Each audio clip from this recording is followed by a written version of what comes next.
Assalamualaikum warahmatullahi wabarakatuh.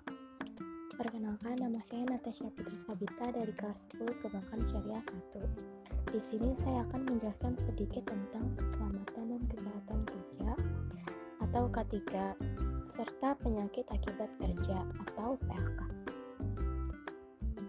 Nah, pertama-tama kita akan membahas tentang K3 terlebih dahulu. Jadi, apa itu K3?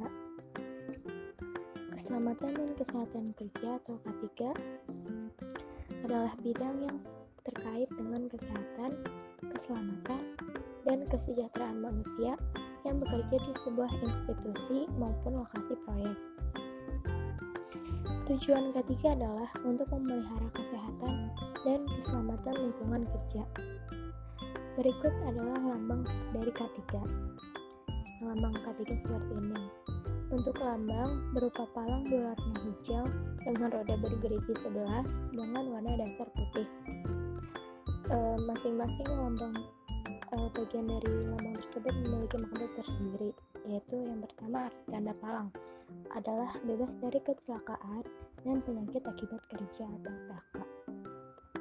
Yang kedua arti roda gigi, yaitu bekerja dengan kesegaran jasmani dan rohani. Yang ketiga, arti warna putih, bersih dan suci. Yang keempat, arti warna hijau, selamat, sehat, dan sejahtera. Dan yang kelima, arti 11 gerigi roda. Artinya 11 bab Undang-Undang Nomor 1 Tahun 1970 tentang keselamatan kerja. Nah, selanjutnya adalah penjelasan tentang jenis-jenis bahaya K3. Yang pertama ada jenis kimia. Bahaya K3 jenis kimia ini biasanya jika terjadi kontak dan terhirup. Contoh bahaya K3 jenis kimia yaitu 1. Abu sisa pembakaran bahan kimia, 2. Uap bahan kimia, dan yang ketiga gas bahan kimia. Jenis yang kedua yaitu jenis fisika, berasal dari berbagai hal yang berhubungan dengan fisik dan berpotensi merusak keselamatan dan kesehatan jika terjadi kontak. Contoh bahaya K3 jenis fisika yaitu yang ke-1, kondisi udara yang tidak wajar, 2. Suara terlalu bising yang dapat membuat pendengaran orang rusak, dan 3. Temperatur yang ekstrim, contohnya seperti terlalu panas atau terlalu dingin. Yang ketiga ada jenis pekerjaan, berasal dari jenis pekerjaan proyek yang berpotensi merusak kesehatan dan mengancam jiwa pekerja. Contoh bahaya K3 jenis pekerjaan. 1. Peralatan dan pengamanan yang kurang lengkap dapat mengakibatkan cedera atau luka. 2. Pekerjaan pengangkutan barang atau material yang menggunakan manusia yang kurang berhati-hati dan bisa mengakibatkan cedera atau luka. 3. Penerangan di lokasi kerja sangat minim yang bisa berpotensi mengakibatkan kerusakan penglihatan.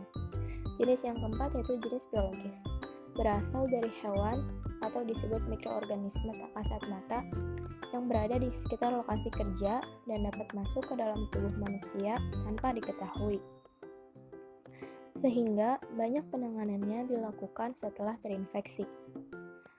Contoh bahaya K3 jenis biologis ini yaitu bisa ular, bakteri, dan berbagai macam virus. Jenis yang kelima yaitu jenis mekanik, berasal dari benda-benda yang bergerak, benda-benda yang tajam, benda yang berukuran lebih besar daripada orangnya, dan berat yang dapat menimbulkan risiko pada pekerja, seperti terjepit, tertusuk, terpotong, terhimpit, tertabrak, dan lain-lain. Yang keenam yaitu jenis ergonomi.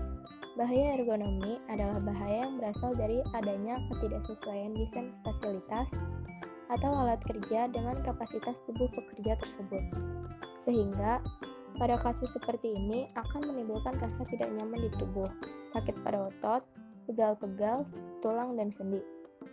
Contoh bahaya K3 jenis ergonomi yaitu gerakan secara repetitif atau berulang-ulang, seperti membungkuk, berdiri, membungkuk lagi, durasi dan frekuensi bekerja melebihi batas.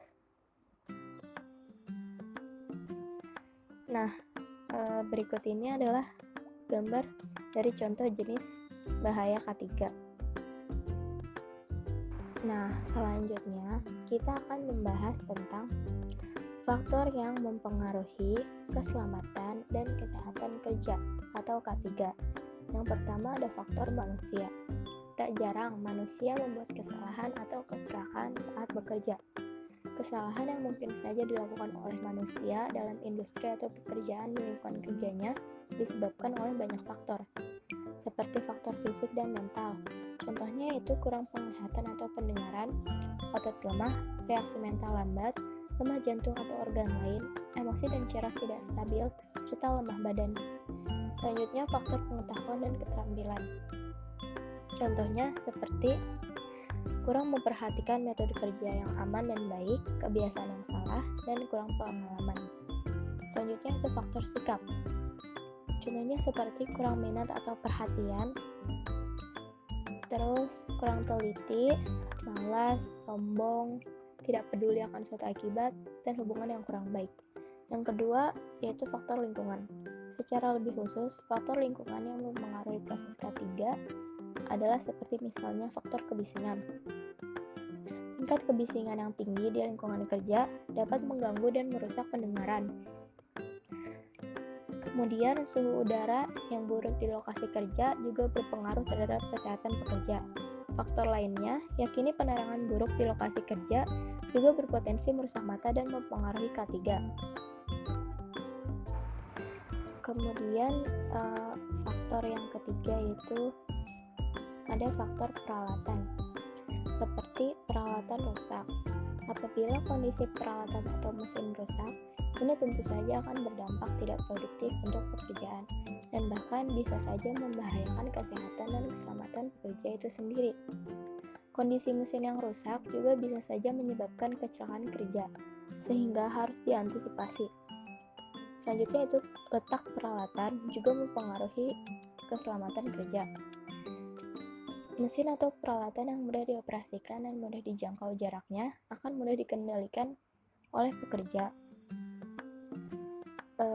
Sebaliknya, mesin yang letaknya jauh atau sukar dijangkau akan berpotensi membahayakan pekerja dan rawan terjadinya kecelakaan, sehingga dapat membahayakan pekerja itu sendiri. Selanjutnya itu kita akan membahas tentang peran K3 di lingkungan kerja. Yang pertama, masing-masing tenaga kerja yang memiliki hak untuk mendapatkan perlindungan atas kesehatan dan keselamatan, untuk kesejahteraan hidup dan meningkatkan produksi. Yang kedua, semua orang yang berbeda di lingkungan kerja perlu dijamin untuk keselamatannya. Yang ketiga, semua sumber produksi harus digunakan dengan efisien dan aman. Dan yang keempat, harus ada tindakan antisipatif dari perusahaan sebagai upaya untuk mengurangi risiko terjadinya kecelakaan yang tidak diinginkan dan penyakit akibat kerja. Selanjutnya adalah anjuran menjaga keselamatan dan kesehatan kerja atau K3. 1. Jangan menganggap remeh bahaya yang mengintai. Yang kedua, libatkan semua elemen untuk saling menjaga keselamatan. Yang ketiga, jangan terlalu memaksakan kehendak, tetapi fokuskan pada hal-hal yang mampu dilakukan. Yang keempat, lakukan perencanaan dengan matang, terutama mengenai keadaan lingkungan dan alam sekitar. Yang kelima, berikan pelatihan profesional kepada semua karyawan terkait K3. Yang keenam, selalu ingatkan untuk mengenakan perlengkapan kerja yang aman. Ini amat sangat penting ya, untuk keselamatan diri sendiri dan orang lain. Yang ketujuh, taati peraturan keselamatan terbaru dan update perkembangan secara real time. Selanjutnya, di sini kita akan membahas tentang PHK. Nah, apa itu PHK? Penyakit akibat kerja atau PHK adalah gangguan kesehatan baik jasmani maupun rohani, yang ditimbulkan atau diperparah karena aktivitas kerja atau kondisi yang berhubungan dengan pekerjaan. Ada beragam jenis penyakit akibat kerja, dan masing-masing memiliki pemicu atau penyebab yang berbeda. Berikut adalah jenis-jenis PHK. 1. Penyakit silikosis. Disebabkan oleh debu silika bebas yang terisap ke paru-paru dan mengendap. Yang kedua, penyakit asbestosis. Disebabkan oleh debu atau serat asbes yang mencemari udara. 3. Penyakit bisnosis. Disebabkan oleh pencemaran debu kapas atau serat kapas di udara dan terisap ke paru-paru. Yang keempat, penyakit antrakosis. Penyakit saluran pernafasan yang disebabkan oleh debu batubara. Yang kelima, gejala pada punggung dan sendi. Artritis dan tenosinovitis disebabkan oleh gerakan berulang yang tidak wajar. Dan yang keenam, coronary artery disebabkan oleh stres atau karbon monoksida dan bahan kimia lain di tempat kerja. Selanjutnya adalah faktor yang mempengaruhi PHK. Faktor yang mempengaruhi PHK terbagi menjadi 5 golongan. Yang pertama, golongan fisik. Contohnya seperti bising, radiasi, suhu ekstrim, tekanan udara, vibrasi, dan penerangan. Yang kedua, berdasarkan golongan kimiawi. Contohnya yaitu semua bahan kimia dalam bentuk uap, gas, larutan, debu, dan kabut. Yang ketiga, berdasarkan golongan biologi. Contohnya seperti bakteri, virus, jamur, dan lain-lain. Yang keempat, berdasarkan golongan fisiologi atau ergonomi. Contohnya seperti desain tempat kerja dan beban kerja. Dan yang kelima, berdasarkan golongan psikososial. Contohnya seperti stres psikis dan tuntutan dari pekerjaan itu sendiri. Nah, selanjutnya kita akan membahas tentang pencegahan penyakit akibat kerja. 1. Memakai alat pelindung diri secara benar dan teratur. Yang kedua, mengenali risiko pekerjaan dan pencegahan agar tidak terjadi lebih lanjut. Ketiga, segera akses tempat kesehatan terdekat apabila terjadi luka atau sakit berkelanjutan. Jadi jangan dijamin. Kalau bisa, langsung dibawa ke klinik atau rumah sakit terdekat untuk ditindaklanjuti, untuk diobati sesegera mungkin, agar tidak semakin parah. Nah, selanjutnya adalah contoh kasus ketiga yang ada di Rumah Sakit Budi Asih. Kecelakaan kerja terjadi di Rumah Sakit Umum Daerah Budi Asih, Cawang, Jakarta Timur, Rabu 24 Oktober 2018, sekitar pukul 8.35 waktu Indonesia Barat. Seorang pekerja ekspedisi tewas akibat tertimpa alat kesehatan yang sedang dikirimkannya. Direktur Rumah Sakit Budi Asih, Ida Bagus Nyoman Banjar, mengatakan, kecelakaan kerja itu terjadi saat korban menaikkan alat kesehatan untuk dipasang di lantai 4 rumah sakit. Saat proses penurunan alat kesehatan, itulah terjadi kecelakaan kerja. Jadi nurunin dari tracking sampai ke bawah. Di bawah mau dinaikkan ke lantai 4, kata Ida di lokasi, Rabu 24 Oktober 2018. Ida menjelaskan, kendati kecelakaan itu terjadi di rumah sakitnya, insiden tersebut menjadi tanggung jawab penyedia jasa. Pasalnya, alat kesehatan ini belum diuji coba dan dipasang di rumah sakit tersebut. Proses itu adalah penyedia transfer jasa ekspedisinya. Salah satu korbannya adalah dari ekspedisinya. Apakah forkliftnya nggak kuat atau posisinya nggak benar? Itulah yang kami nggak tahu, ungkapnya.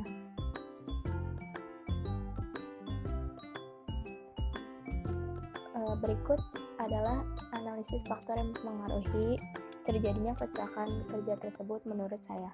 Faktor yang mempengaruhi terjadinya kecelakaan kerja tersebut adalah faktor perawatan. Karena seperti yang Direktur Rumah Sakit Budi Asih bilang, Bu Ida menjelaskan bahwa insiden tersebut menjadi tanggung jawab penyedia jasa. Pasalnya, Alat kesehatan tersebut belum diuji coba dan dipasang di rumah sakit tersebut. Proses itu adalah penyedia transfer jasa ekspedisinya. Salah satu korbannya adalah dari ekspedisinya.